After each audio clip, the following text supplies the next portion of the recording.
Find me in the goddamn gutter. You read Cormac McCarthy for the blood meridian. Whatever exists in creation without my consent exists without my knowledge. I, as an educated and a learned man, read Cormac McCarthy for the first confirmed documented case of the literary hawk tua.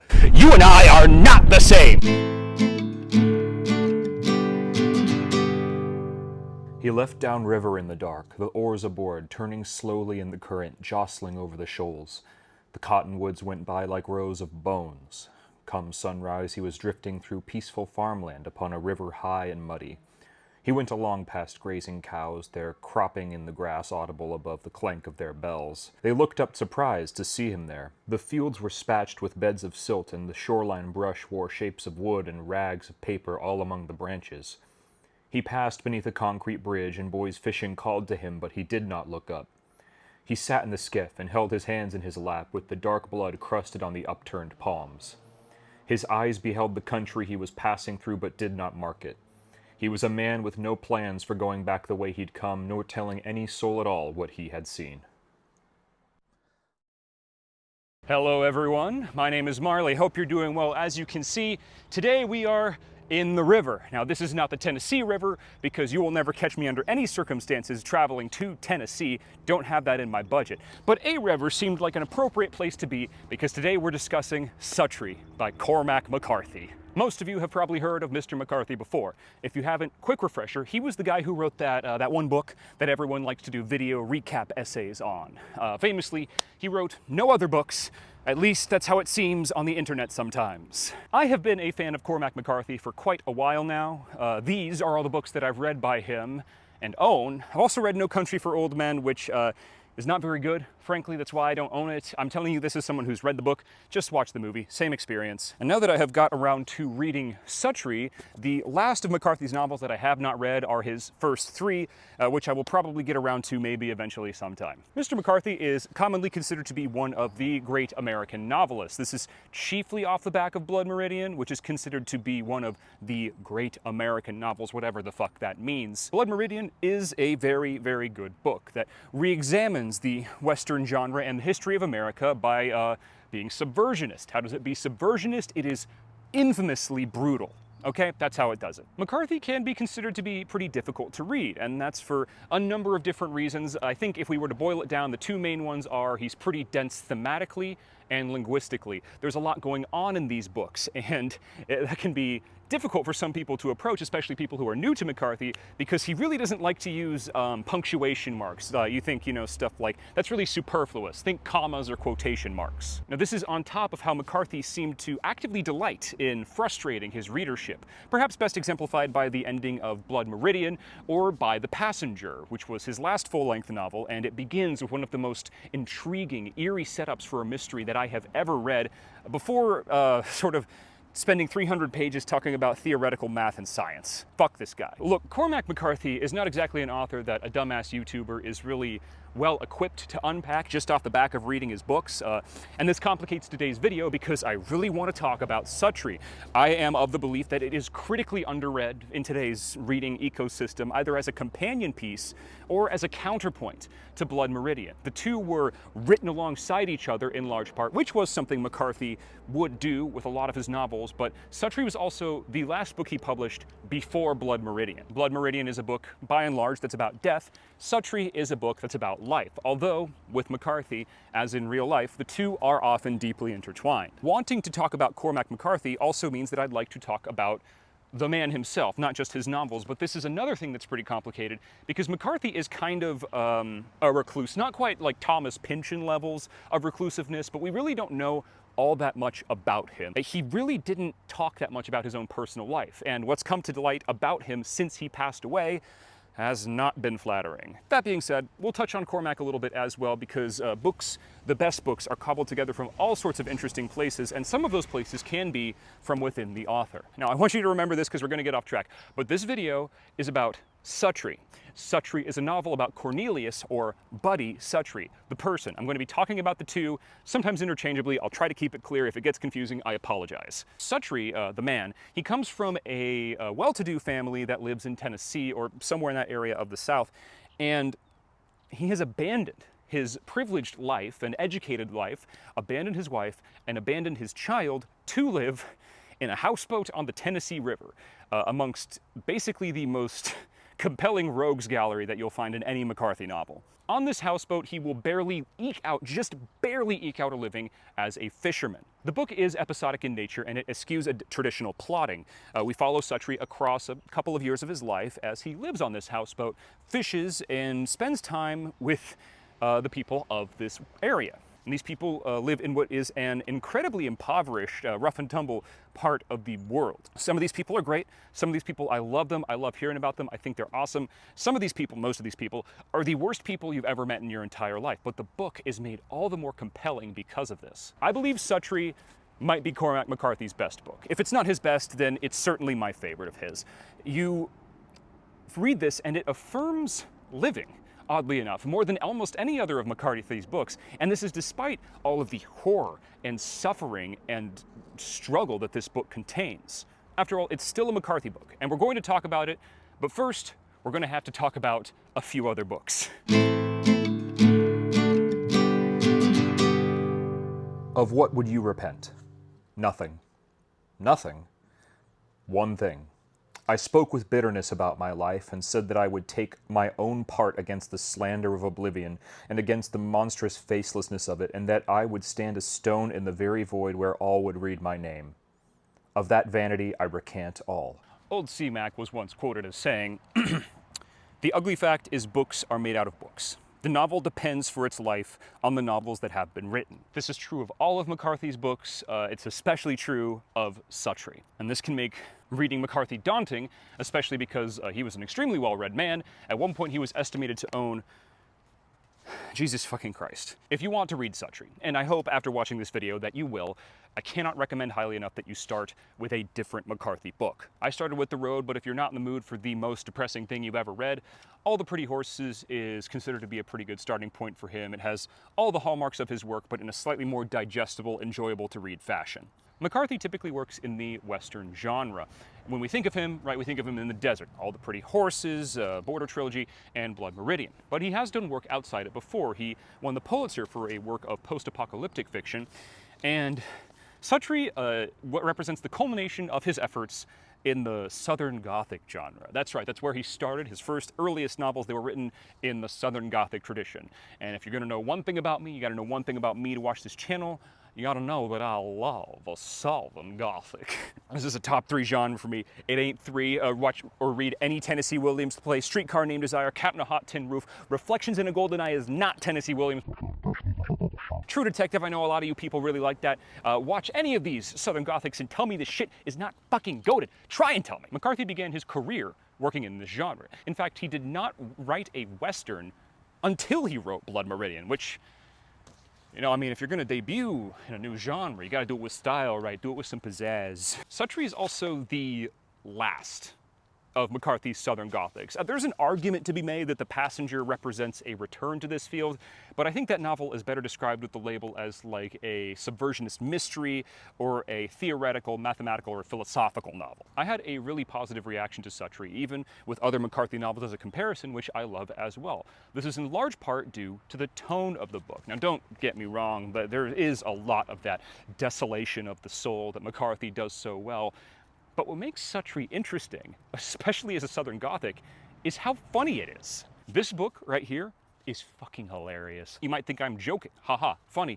I assure you I am not. Whether it's McCarthy's recurring obsession with, but they do have some big old women though, or his uses of phrases that are so brilliant they just must have been lifted from real life conversations, or whether it's Cormac McCarthy writing genuine slapstick comedy, this thing just has the juice. It's hilarious. Now, your mileage may vary, obviously, as does happen with humor, but if you don't, at the very minimum, laugh at passages like this. The light fell from the door upon the long mahogany bar. A pedestal fan rocked in its cage, and huge flies droned back and forth beneath the plumbing hung from the ceiling. Whores lounged in a near booth, and light and dim-smoked palings sloped in through the dusty window panes. At a table in the rear, a group of dubious gender watched them with soulful eyes. I ran that one by some of my non-binary friends, by the way. That shit's doing numbers in queer circles. But humor disarms you because typically Southern Gothics are not funny. McCarthy knows this, and by leading you in with how funny the book is, he disarms you, he relaxes you. You're more willing to engage with the moments of legitimate pathos that the books offer later on when you have been, you know, chuckling it up for the first 100 or so pages. There's a lizard over there. He's off camera, you can't see him as a little tiny baby lizard. I'm standing in a river, and my overalls are wet. It's nice to see a lizard. We cannot just discuss Suttree, though, because if we're going to discuss Southern Gothics, they have a really intense and storied history in this country. This country meaning the United States. I don't think I have any European viewers. If I do, thank you, I appreciate it. From novels to the theater to movies to photography to basically anything else you can find in between, Southern Gothics have a unique story in this country. It's a uniquely American flip of an old world tradition that allows us to examine uniquely American issues in perhaps a more deep and considered way. With all of that, though, comes the weight of influence and the weight of history. Southern Gothics emerge after the Civil War concludes, and they emerge in reaction to all of that myth-making about the South, all that lost cause shit that was going on at the time. And that's on top of the straight-up Gothic works that allow for Southern Gothics to exist at all. Now, McCarthy, he is an author whose influences are varied and tricky to pin down because he was so tight-lipped about where his books came from. In fact, there have been whole books written about where McCarthy got the ideas for his books. In order to discuss Suttree, I would like to discuss some of the major touch points that exist for that novel to exist. Now, why am I going to do that? Think about To Pimp a Butterfly, right? Great album, one of my favorites. I am smarter than you. Now, To Pimp a Butterfly, it could not exist if not for the foundational work of a hip-hop artist like Tupac. Without Tupac, that album never happens. And this is to say nothing of all the work of the funk and jazz musicians, the forerunners who built the building blocks, built the foundation for that album's sonic sound. I'm using this video as an excuse to talk about literary influences, at least for a bit, because that's important with McCarthy. His tendencies to draw from these past novels and draw from them in a way that's actually intelligible is extremely valuable. He helps us revisit our own literary history. Suttree comes out of other books. What might those other books be, you ask? Do you remember that time your high school teacher made you say the N-word? You don't know about me without you have read a book by the name of The Adventures of Tom Sawyer, but that ain't no matter. That book was made by Mr. Mark Twain, and he told the truth. Mainly. Many of Cormac McCarthy's influences can frankly be oblique and difficult to pin down for those of us who haven't read 7,000 books. Suttree has many of these influences, but there are some major ones, and these are books that you probably should read anyway if you have any interest at all in American literature. By this I mean stuff that's written in the United States, because, you know, the other countries here, they have storied histories all their own. I'm going to restrict this conversation to two major American works that I think really inform our reading of Suttree, and this is despite the influence that other works may have. Suttree owes a huge debt to, say, James Joyce's Ulysses, but that's another show. So what are the books that we're going to need to read Suttree? The Adventures of Huckleberry Finn by Mark Twain and The Sound and the Fury by William Faulkner. We're going to go in chronological order. You know Huckleberry Finn. If you don't, Google it. Frankly, okay? It's by Mark Twain. It's the first great American humorist there. There's a kid on a raft, escaped slave who becomes his friend, the N-word, like a lot of the N-word. Huckleberry Finn, in a lot of ways, defines how U.S. authors write books, even today. This starts before the book even begins. There is a preface. It's my favorite preface, really, in all of literature, and I'll just read it. Fuck it. I'll just read it. Notice. Persons attempting to find a motive in this narrative will be prosecuted. Persons attempting to find a moral in it will be banished. Persons attempting to find a plot in it will be shot by order of the author. Oh, man. This is almost certainly ironic, but let's be honest. We just don't care. Right? As Americans, you know, we don't give a fuck. Here's your story, and when you're done with that, here's the next one, let's move on, right? Don't think about it, don't think about it at all, just move on. There's two other things that are important about Huckleberry Finn for our discussion of Suttree. The first is its structure. Huckleberry Finn does not have a traditional plot. It's a picaresque novel. A novel that follows, this trickster, this happy-go-lucky guy, over some episodes, over a course of period of time in his life, and you have a few hee-hee-ha-has, and then the book just eventually ends. Remember, there is no plot, and if you say there is, I'll kill you. The tradition. This tradition that Huck Finn's a part of, the picaresque novel, it's older than Huck Finn. Fucking duh, of course it is. And Huck Finn acknowledges this. Very early on in the novel, Tom Sawyer name drops Don Quixote as an inspiration point, which I think is a nod by Twain and also just furthers my growing realization that Don Quixote might just be the most influential book to have ever been written. Don Quixote is sometimes considered to be a picaresque. It falls mostly in line with that tradition. And its plot structure very clearly impacted Huck Finn's. Smart thing for Twain to do, to sort of drop a acknowledgement in there. Very smart thing of him to do. Suttree steals this plot structure wholesale. Suttree, the character, he lives in a houseboat on the Tennessee River, as previously mentioned, and the book just sort of lazily floats along, right? You're following him over several years of his life. There's a blurb on the back of Suttree that describes it as a, quote, doomed Huck Finn, and I think this is actually a pretty apt comparison. The influence is pretty deafening when you read Suttree. The second thing that's important about Huck Finn to discuss is its second preface. I'm leaning on the prefaces a lot, I realize, but I think they are very important. Immediately following the first preface and that sensible chuckle that the book gives you, you are launched into something that's a little bit more serious. Mark Twain includes a disclaimer regarding the dialogue choices that he makes in Huck Finn. In this book, a number of dialects are used. The shadings have not been done in a haphazard fashion or by guesswork, but painstakingly and with the trustworthy guidance and support of personal familiarity with these several forms of speech. I make this explanation for the reason that without it, many readers would suppose that all these characters were trying to talk alike and not succeeding. The author.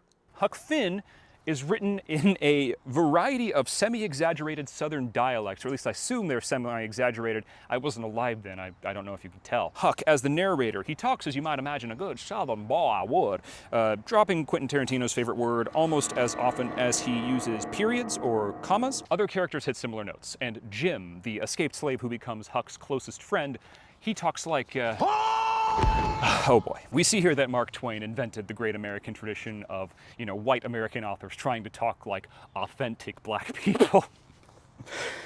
Huckleberry Finn was written in the 1870s. Fucking duh, it's going to be regressive in some ways. I'm not bringing this up to rehash the most famous discussion about racism in all of literature. I'm doing it because Suttree does the exact same thing. Suttree is a depiction of bumfuck backwater Tennessee in the 1950s. McCarthy, he grew up and spent a significant part of his life in this part of the world that he describes in Suttree. In fact, some critics have gone so far as to label Suttree a semi-autobiographical novel. I mean, authors love to write about themselves, after all. I want to make something perfectly clear here. Most of the time, I think the language that authors use should be considered on a case-by-case basis. In my Infinite Jest video, I took a pretty big issue with the homophobic slur usage by David Foster Wallace, not necessarily because I found it offensive, but because it really undermines what the book is trying to do. Infinite Jest, Wallace, he was trying to write something that was genuine, something that was heartfelt, something that was empathetic. He was a part of the new sincerity movement, for Christ's sake. Now with Suttree, most of the time, I do not have an issue with the language that Cormac McCarthy uses. He's following in Mark Twain's footsteps, trying to recreate an authentic portrait of this time and place. If you're going to make the case that Cormac McCarthy is/was a racist, I would not necessarily use the slur usage to make that point. I would use Suttree's multiple instances of comparing black people to monkeys to make that point, which I think is a far worse look, frankly. Then again, the last character that Suttree talks to in this novel, who is a proper resident of the area of the world where he chooses to live, this character is a gay black man, and he's one of the kindest characters in the novel. Why do I bring that up?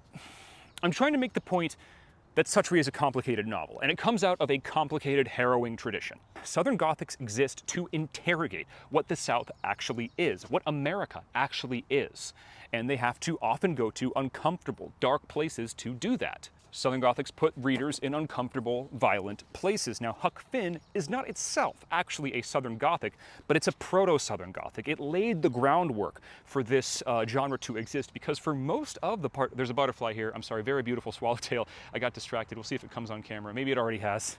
I don't know. Huck Finn, for most of its duration, it wants you to interrogate your own beliefs. Pretty much every belief system that Huck encounters in this book is interrogated in some way. That's why the ending sucks. Twain loses his nerve, and he can't find it in himself to truly interrogate the South, I think, in the way that he really wanted to. Now, Twain couldn't end Huckleberry Finn in a satisfying way. I think perhaps this is because we are still, today, like 150 years after Twain wrote this book, not finished discussing race in the United States. And with the way things are going, we may never be able to be done discussing race in the United States. Maybe that's a good thing. Even today, Huck Finn challenges you. Suttree challenges you. Suttree challenges in a different way, to be sure, especially considering the fucked up morality of the central character, but these books do have a lot in common. It's following in the footsteps of this one. Mark Twain's fingerprints are all over this thing. And those are pretty heavy fingerprints, to be sure, but they are faint fingerprints compared to the ones William Faulkner left all over the work of Cormac McCarthy. I give you the mausoleum of all hope and desire. I give it to you not that you may remember time, but that you might forget it now, and then for a moment, and not spend all your breath trying to conquer it. The next book that we're going to be discussing, and the one that's perhaps the easiest to connect to Suttree, is The Sound and the Fury. This is a book that deserves its own video, frankly. But we're going to still talk about it here, albeit we're going to be skipping over perhaps some of the things that make this work so legendary on its own, because we're mostly talking about it in relation to Suttree. While reading The Sound and the Fury, I became very upset. I became upset that most people's first and only experience with reading Faulkner is their almost assuredly awful readings of As I Lay Dying in high school. And I was mad because Faulkner is the kind of author that can legitimately impact you. Reading The Sound and the Fury kicked my fucking ass, and it'll probably kick yours too. There is enough fury, heartbreak, and rage wrapped up in this relatively slight novel to last you your entire life. The Sound and the Fury is a novel about the Compson family who live in Yoknapatawpha County, a fictional county in Mississippi where Faulkner set most, but not all, of his works. William Faulkner invented the multiverse. You heard it here first. There are 4 chapters in The Sound and the Fury, each is presented from a different perspective. The first chapter, for example, is presented from the point of view of Benji Compson, who is a mentally challenged man. And as these chapters proceed, they're accompanied with a radical shift in perspective and syntax. The prose will change radically. There's no better word, I'm sorry. Radically! The prose will change to reflect the mental state and attitude of that character. It's a deepening of this innovation that Huck Finn pioneered, at least in the American South. I'm sure there's other influences there as well. It's not just one character narrating in a dialect and other characters speaking in dialects. The entire book changes based upon who you're following. My understanding is that there's some kind of biblical connection with these elements of the novel, but I gotta keep it a buck with you. I only really got about 75% of this on my first read through. When I read the Wikipedia summary after finishing this book, I was scratching my head and going, oh, and I was asking myself if I was stupid. But this video is not about The Sound and the Fury. This video is about Suttree. So we're not gonna go into all of that, and we don't need to, because even if you don't get all the allegorical shit, this book is well written enough on its own to just knock your fucking socks off. What I think pretty much everyone understands now who reads real books is how hefty and influential Cormac McCarthy can be. Yes, I did just say real books. Yes, I'm going to be that pretentious about it. I can't help myself. It's in my nature, you understand. What I think some people kind of fail to remember is that without William Faulkner, there's no Cormac McCarthy. There's no Cormac McCarthy. Reading The Sound and the Fury next to Suttree makes the influence that clear. It is deafening. In fact, The Sound and the Fury and Suttree, they can kind of feel like mirror images of one another. I'm going to read 2 passages, one from Faulkner and one from McCarthy. Now, we've already heard some McCarthy so far. I've been quoting him to start each of these chapters, but we'll start with him just so we can really give you an emphasis of what this book sounds like before we go into this one. He swayed. He took a small step, stiffly fending.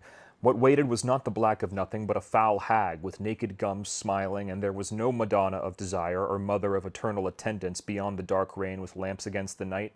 The softly cloven powdered breasts and the fragile clavicle bones alabastrine above the rich velvet of her gown. The old crone swayed as if to mock him. What man is such a coward he would not rather fall once than remain forever tottering?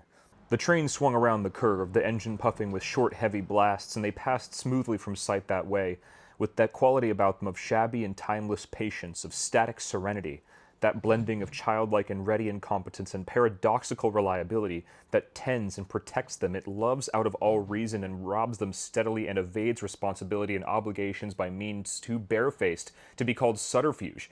Even it is taken in theft or evasion with only that frank and spontaneous admiration for the victor which a gentleman feels for anyone who beats him in a fair contest, and withal a fond and unflagging tolerance for white folks' vagaries like that of a grandparent for the unpredictable and troublesome children.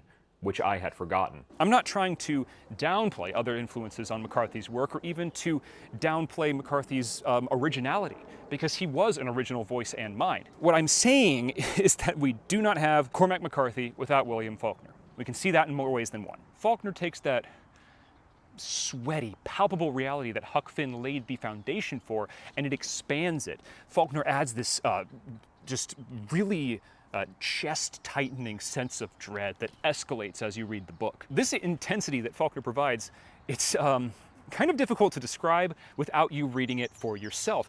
Especially for me, I forget, because every time I read a Faulkner book, I'm like, oh, this is intense. And then I hit the point where I'm like, oh, you put those characters in there specifically to make me angry, similar to how Twain put some characters in Huck Finn to make me specifically angry. This is a novel that enraptures you. If you are reading this and you are locked the fuck in, you will be rewarded with one of the most emotionally devastating reading experiences that you can have, point blank, period. This is a book that will leave you just thinking about, your family, about love, about how you hurt the people who you love. And more than anything, you think about time and how it impacts you in all of these things. Time is the central pillar around which The Sound and the Fury is built. The novel plays with time. Often it will skip from the past into the future to the present within the space of just like a paragraph, usually using italics, but sometimes it doesn't even have the courtesy of doing that. This obsession with time and the distance that it brings, which in the novel is best encapsulated by Quentin Compson, that is something that is in Suttree as well. It's very much present in that novel, which I promise we are about to get to. I cannot recommend that you read The Sound and the Fury enough. It is an intensely challenging, but an intensely rewarding reading experience, and you will be better off having read it. All right, we've done this book, we've done the other book, now we can talk about Suttree for real.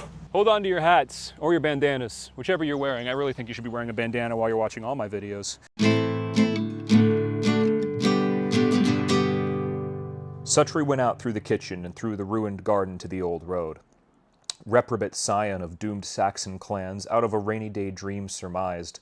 Old paint on an old sign said dimly to keep out. Someone must have turned it around because it posted the outer world. He went on anyway. He said that he was only passing through. We've covered the pioneering of not only Southern literature, but United States literature as well with Huck Finn. Then we've gone on to see how Faulkner stripped out a lot of the comedy to expand upon the foundation that Huck Finn built with a genuine pathos, something that Huck Finn flirted with but ultimately went back on in the end. And now we're going to take another step forward to the book that I actually wanted to talk about. I'm going to do my best to summarize without restating. This part of the video, I have a suspicion that it would probably work better if you've read the book. I'm going to try my best to keep it all digestible. In case I don't, I apologize. You can also consider this your spoiler warning. You will not find the technical fireworks of The Sound and the Fury on display in this novel. Not a whole lot of that here. This book reads like a Cormac McCarthy novel. Suttree begins with a harrowing prologue that describes the area of the world that we are about to spend 470 pages in. Nothing evil really happens here, but the area feels rotten, perverse in a way. You are introduced to a part of the world that no reasonable person would want to live in, and then you are introduced to a man who has chosen to live there. Cornelius, or Buddy Suttree, is a man who is defined by his detachment. Again, he has a wife and a kid and a privileged family, and he has chosen to throw that all away to float down the river with the perverts and the degenerates and the convicts and the used condoms. If you're going to read Suttree, brace yourself, you're going to be hearing a lot about used condoms. It's part of the book that you gotta buck up for, I'm sorry. Suttree's situation is Huck Finn, but his reality is more The Sound and the Fury. He's wandering through the desert that he's made of his life. It's a life that's marred by family drama, and he's in desperate search of an oasis. His introduction tells us a lot about his routine. He is adrift. He fishes, he sells the fish, he does a little work on the houseboat, because you gotta work on the houseboat, you gotta keep that all up to code. And he ambles around, just interacting with the people of the river. In this first chapter, something very important happens. He watches a suicide get pulled out of the river. It's a grisly scene, but it feels kind of commonplace. People just kind of stop to watch this suicide victim get pulled out like it's something they do every single day. He lay there in his yellow socks with the flies crawling on the blanket and one hand stretched out on the grass. He wore his watch on the inside of his wrist, as some folks do or used to, and as Suttree passed, he noticed that with a feeling he could not name that the dead man's watch was still running. time. Interesting. In the first real chapter, you meet Suttree, the man, not the book. In the second chapter, you meet Gene Harrogate, who is the novel's deuteragonist and pretty much Suttree's like polar opposite in every single conceivable way. I'm sorry, he's the biggest source of comedy in the novel. He's a fucking gold mine. He's a weird little guy, and the first time you meet him, he's cutting holes in watermelons so he can stick his dick in. And you know what's great about him? He's probably thinking that he's a genius for doing this. He's like, no one's ever thought of doing this before. I got one for you, Timothy Chalamet. I'm sorry, he really makes me laugh. Harrogate is the book's Rorschach test. In real life, you would fucking hate hanging out with him. He's annoying and he's stupid and he's racist, but somehow, despite all of the negative aspects of his personality, you come to empathize with him. You come to really enjoy the time that he's on the page, even if in real life you wish he'd just go away. Harrogate, funnily enough, is Huckleberry Finn. Or to be more accurate, he's a more realistic Huckleberry Finn, one who is unable to rise above the squalor that he finds himself a part of. My evidence for this, their names both start with H. Have I convinced you I'm an academic yet? They actually do have a lot in common. Harrogate and Suttree's introductions, they tell us so much about their characters and in such a short amount of time and about where they will be at the end of the novel. In Harrogate's case, it's more literal foreshadowing, but with Suttree, I don't even know, it's just like, it's a more subtle kind of emotional link. He has no real attachments to the place that he's living in, no real attachments to the people who live there. This is the most important thing about Suttree, the man. His willingness to abandon. Something is broken in Suttree's brain, and while it doesn't wall him off from connection in the same way that, say, it walls off David from Giovanni's room, this chemical imbalance means that Suttree is always willing to just walk away. Got a mom and a dad whose bourgeois bent you hate? Piss off. Got a wife and a kid who you need to care for? Not anymore, you don't. Got a 15-year-old who you're just hell-bent on grooming? Oh, wait, what was that last part? Here is the meat of the novel. Suttree has come to this place, to this houseboat on the river, not for any particular reason, and he doesn't really do anything for any particular reason. It's a very solitary approach, and this combined with the episodic nature of the novel, it gives Suttree, the book, a timeless feeling. It's not like Huck Finn, where you're aware that there must be some kind of narrative conclusion. You're kind of bound by the literary constraints of the time. It's not like The Sound and the Fury either, where despite the non-linearity of the novel, you're aware that the sheer weight of emotion is pushing you towards an ending. With Suttree, you are less adrift than you are unmoored. I realize those are synonyms, but I think that's the best way to put it. The novel can sort of glide back and forth in time with a lazy attitude to the whole thing.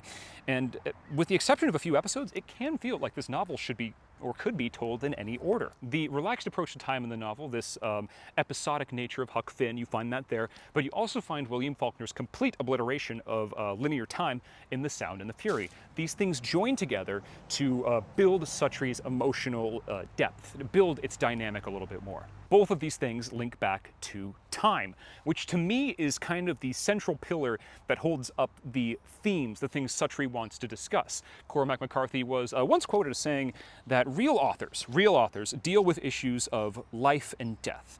A statement that I do believe applies here. We cannot get out from under time, no matter how many bottles of Orbits we have stored away in our cupboards or RVs. In fact, I might recommend Suttree over Blood Meridian because of this approach, which I'm going to call maybe a little bit more universal than Blood Meridian's, which is a very privileged thing of me to say. This is not to say that genocide and wanton slaughter are not pressing issues of the day, because they absolutely are. But the themes tackled by Suttree, the darkness that McCarthy presents in his final Southern Gothic, they feel like things you're more likely to encounter in your own day-to-day life. Suttree is a highly educated alcoholic who slums with his friends because he has trouble with lasting human connection, no matter how many people he helps across the novel's pages. In an ensuing chapter, he's always ready to get back to destruction, to self-destruction again. It's the darkness of the depressed that might lurk around the corners of your or my own life. Speaking of darkness. An old man came to light holding a baby in his arms, proposing it stiffly before him like an offering, old lace and swaddled windings that hung from a small, bald and squinting face. "That's you," she said, after a silence. "This is me," he said. Cold eyes bored at him out of the cowled coverlet, the congenitally disaffected. Suttree has a very interesting way of revealing itself to the reader. You start off and you get to meet and gradually like Suttree and Harrogate, despite their very apparent flaws. You laugh as they degenerate up with the eccentric characters who populate the river and the novel. Now, your first real hint at the wasteland that is Suttree's life begins when he's in prison. His mother visits him while he's imprisoned. And that goes about as well as you might expect. His mother looks much older than he remembers, and he can't even look her in the eyes without crying. He gets up and leaves the table without so much as saying really even a word to her. He might say like a word or two, but he's like barely coherent because he just can't take it. He can't face it. He sat down on the bench across the table from her, and she looked up at him. She looked old. He could not remember her looking so. Her slack and pleated throat, the flesh beneath her jaws, her eyes paler. "Hello, Mother," he said. Her lower chin began to dimple and quiver. "Buddy," she said. "Buddy." But the son she addressed was hardly there at all. Numbly, he watched himself fold his hands on the table. He heard his voice, remote adrift. "Please don't start crying," he said. Again, this is time. The reality that your parents are going to age and that your time to be at peace with them is very much limited. This is one way of showing that time is a central tenet of the novel, but there's another that I think is maybe a little bit more compelling. There's a thing with fossils. Very early on, I think it's even on the first page even, you notice that McCarthy keeps bringing them up. Little trilobites twinkling in the stones that make up the structures that surround Suttree on the river.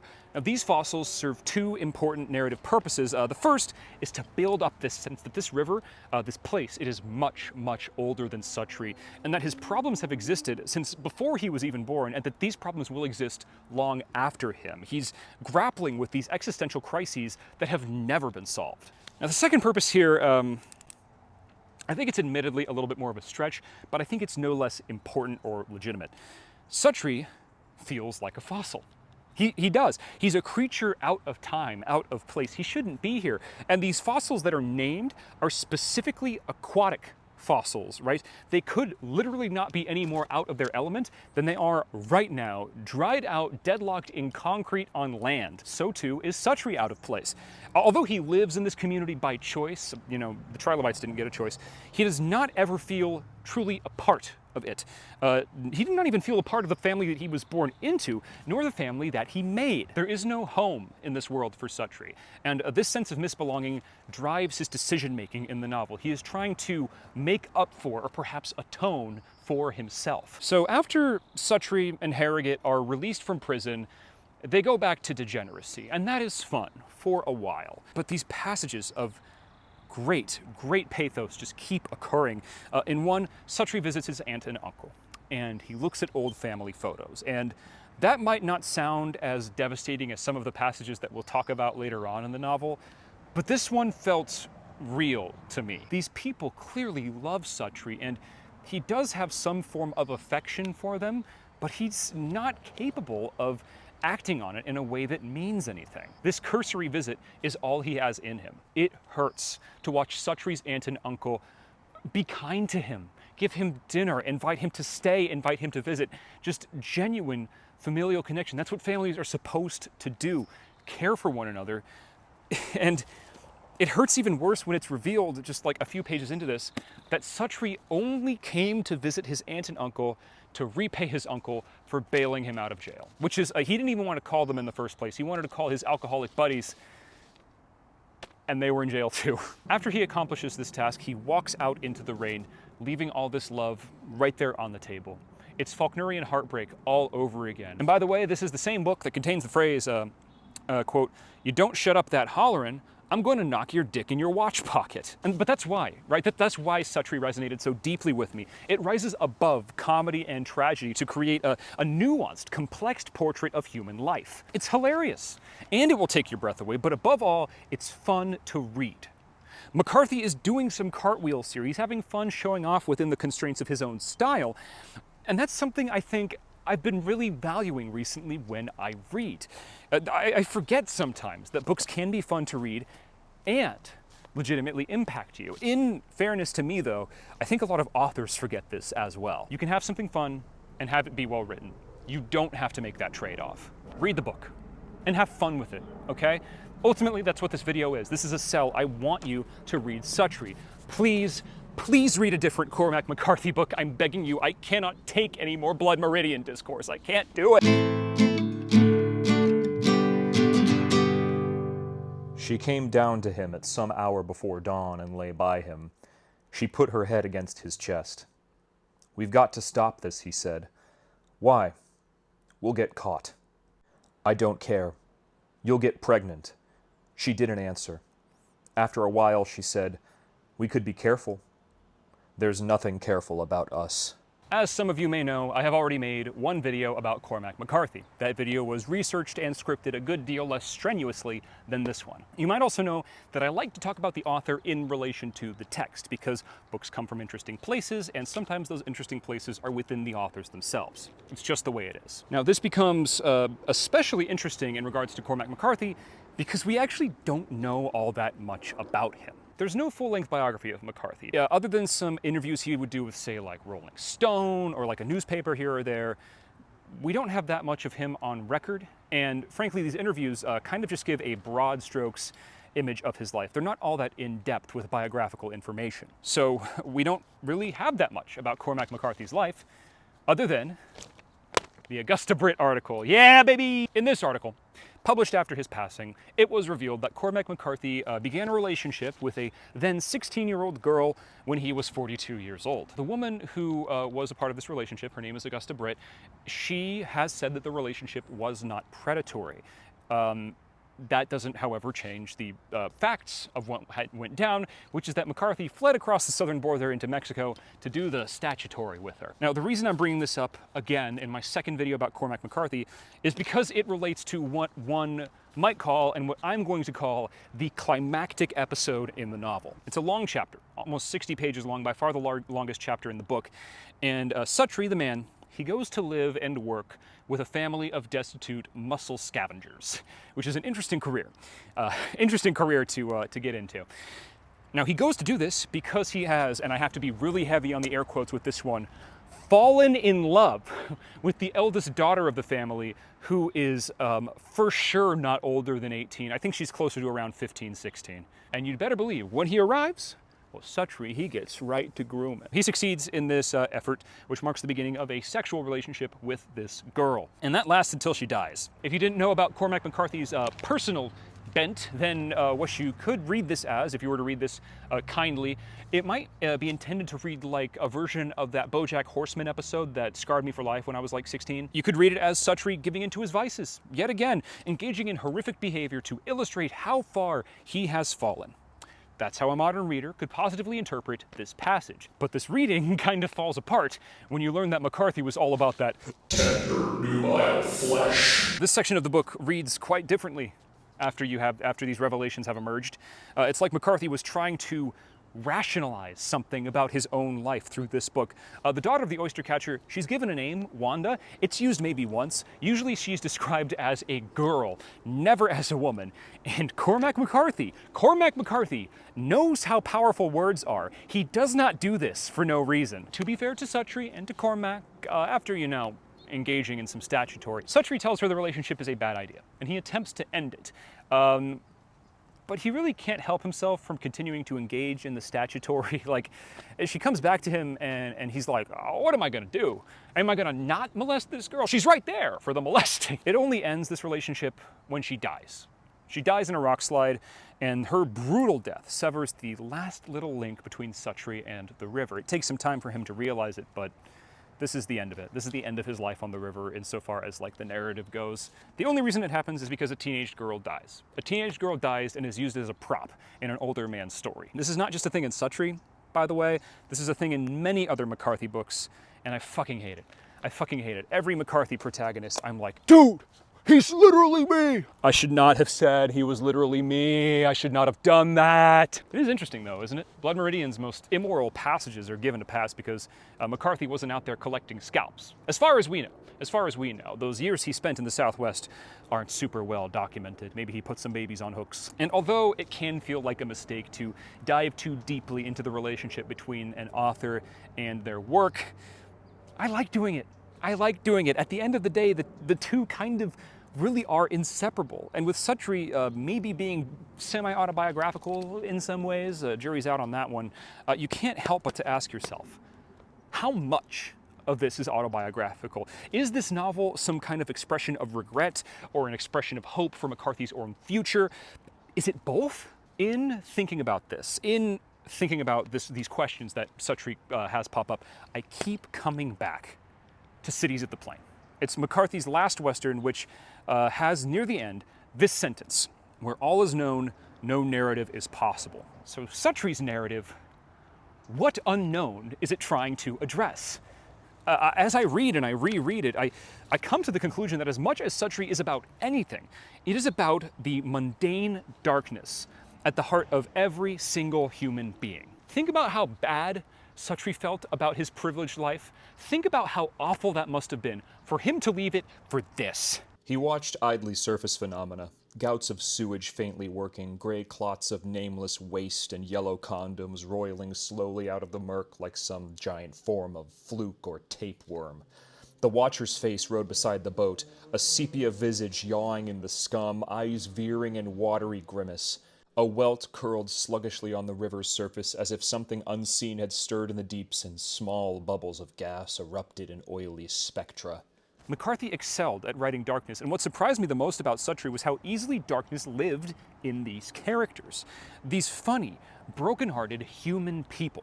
And in depicting this savagery here at the outskirts of modern civilization, McCarthy depicts that savagery in its totality, because these outcasts, these different people living a different way, sure, they're capable of darkness, they're capable of savagery, but they're capable of it in the same way that you or I are capable of evil, in the same way that the upper class most assuredly is. On a wild night, he went through the dark of the apple orchards downriver while a storm swept in and lightning marked him out with his empty sack.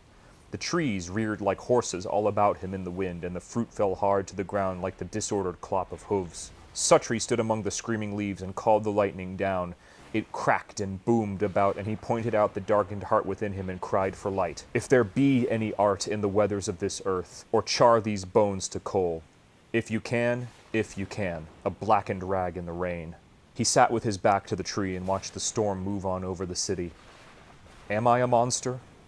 Are there monsters in me? Tonally, after this passage, the passage with the muscle scavengers concludes, you never get back to the rollicking comedy of the first 100, 150 or so pages. Suttree returns to the houseboat. He leaves it and returns again and watches as the friends, the acquaintances that he's made on this river are lost to death, to prison, and to madness, and to everything in between. So we ask ourselves, what then is left for Suttree, for this destroyed man who cannot help but to destroy?